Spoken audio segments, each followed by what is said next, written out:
maantay meeshan waxaan ku soo dhaweynaynaa Dr. Kamaal Guutaale oo musharaxa madaxweynaha Galmudug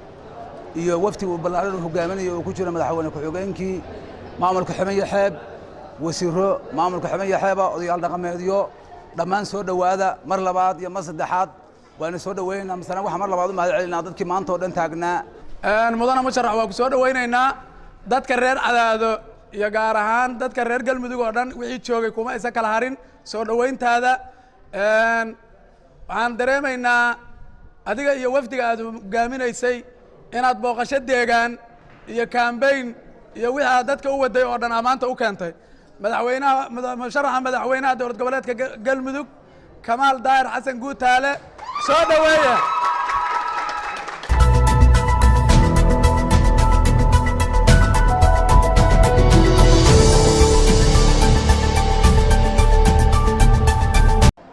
Kamaal geed walba hadduu u fariisan doono hadduu nin walba la heshiin doono hadduu nin ku xanaaqi doono haddii kii ku xanaaqi uu madaxa u salaaxi doono haddii maaragtay saasaan waxaan leeyahay waa lala shaqayn karaa waana lala shaqayn doonaa waxaad leedihiinna waa wadnaa haddayna bayinaa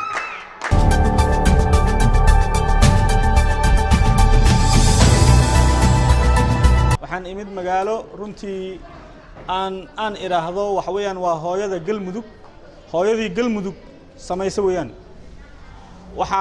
waxa la yiraahdaa umuliso siday wax u ogtahay uma sheegto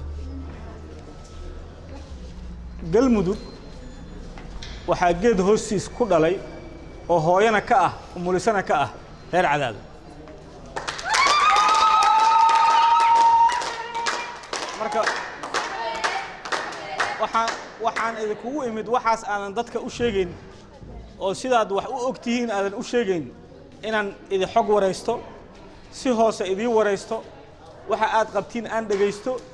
isku dayo inaan fahmo baahiyaha aad leedihiin isku dayo inaan fahmo Galmudugtii aad bilowdeen oo runtii ku soo dhaweyseen